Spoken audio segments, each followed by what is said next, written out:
هنتكلم النهارده عن ابشع التجارب اللي حصلت على البشر. نبدا بالصلاه على النبي عليه افضل الصلاه والسلام. اول تجربه معانا كانت في امريكا، عملت تجربه اسمها جوتوليما في سنه 1946. امريكا راحت هناك وجمعت حوالي 5500 شخص للتجربه، وكان منهم اطفال ومرضى عقليين وايتام، يعني من الاخر كل الفئات. طيب ايه هو الهدف من التجربه دي وازاي اتعملت؟ هنا يظهر اسم الدكتور جون كالتر. الراجل ده قرر يدرس تاثير مرض الزهري على جسم الانسان، وقال لك الحل اننا نحقن الناس بالفيروس ده ونشوف ايه اللي هيحصل. وكانت طريقه الحقن كارثيه بمعنى الكلمه، كانوا بيحقنوا البكتيريا دي في العين والمناطق الحساسه واي جرح مفتوح في الجسم، وكل ده طبعا تحت اسم العلم. ومن ابشع الحالات اللي اتوثقت، في ست جربوا عليها كل حاجه، واللي حصل معاها نظرها راح واعضائها التناسليه اتدمرت وجسمها بدا ينهار يوم بعد التاني. وبدل ما يعالجوها، كالتر قرر يكمل التجربه ويشوفها وهي بتتدهور لحد ما ماتت. والصدمه الكبيره بعد كل الجرائم دي وكل المعاناه اللي عاشها 5500 شخص، النتيجه العلميه كانت صفر، ولا فايده طبيه ولا علاج ولا معلومه مهمه. يعني ببساطه ضحايا كتير وألم ما يتوصفش، وفي الآخر التجربة ملهاش أي لازمة. ونروح لتاني تجربة، والدكتور ده كان اسمه هيرو فيلز، وده كان دكتور تشريح وكان مهووس بإن إزاي البشر بيشتغلوا من جوه. وهو شاب راح لمصر وبالتحديد اسكندرية، راح هناك بهدف إنه يتثقف ويتعلم. هناك بيقابل دكتور تاني وده اسمه إيراستروس، وفعلا ما جمع إلا لما وافق. هما الاتنين عندهم نفس الميول وشافوا إنهم متفقين ومهتمين بنفس الحاجة، فقالوا لازم نفتح مشروع. والمشروع ده كان عبارة عن انهم هيجيبوا شوية بشر ويشرحوهم ونشوف كل حاجة بتعمل ايه جوه. وفعلا اقترحوا الحاجة دي على حاكم اسكندرية في الوقت ده، والحاكم قال لهم تمام ماشي، بس هنديكوا جثث لبشر لسه ميتة وانتوا اعملوا عليها التجارب بتاعتكم. وده اللي حصل فعلا، ادوهم جثث لناس لسه ميتة. بس الكارثة اللي حصلت مع مرور الوقت ان اداهم بشر عايشين. جابوا الناس اللي محكوم عليها باكتر من 20 سنة سجن، وكان معاهم اللي محكوم عليهم بالإعدام، وقال لهم ساعتها دول قاعدين في السجن بياكلوا وبيضيعوا في الميزانية بتاعتنا، خدوهم في سبيل العلم. وده فعلا اللي عملوه، جابوهم وبدأوا يشرحوا فيهم. والغريب كمان اللي حصل ان مفروض التجارب دي تكون سرية، يعني في مكان مخصص ومقفول، لكن مش ده اللي حصل. التجربة دي اتعملت في العلن. وليه؟ علشان لو في حد مهتم بالعلم ده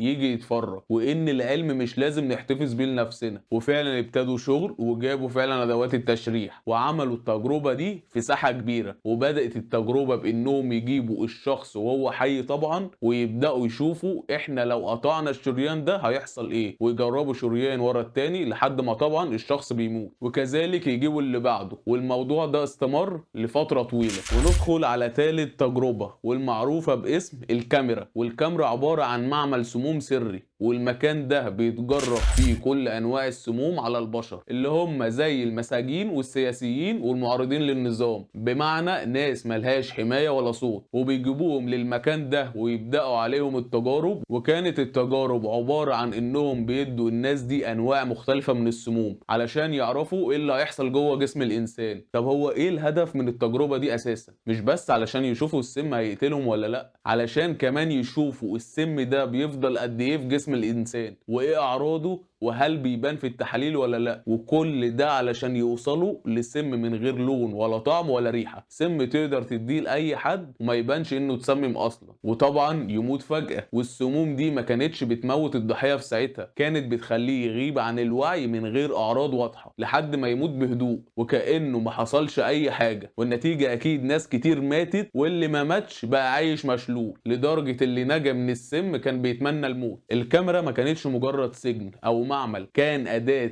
قتل تحت مسمى التجارب العلميه. ونروح على التجربه الرابعه والاخيره باسم كاسل برافو، ودي كانت في امريكا في سنه 1954.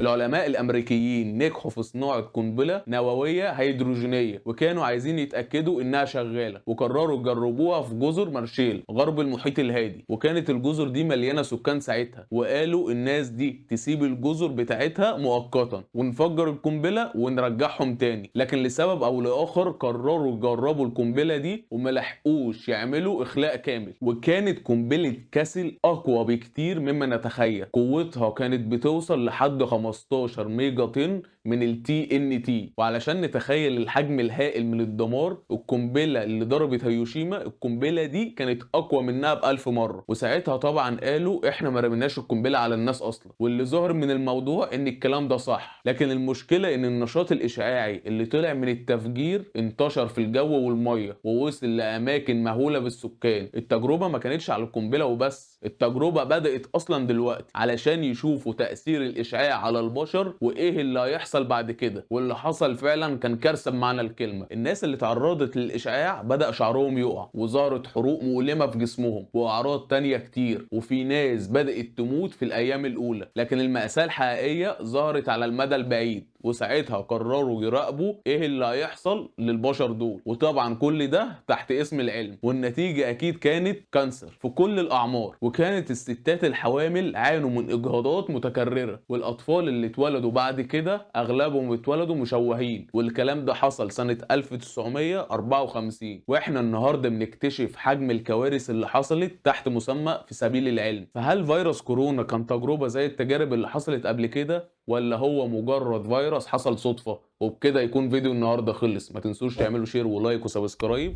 ولو في حاجة غريبة عايزين نتكلم عنها اكتبها لي في التعليقات. هستناكوا الفيديو الجاي. سلام.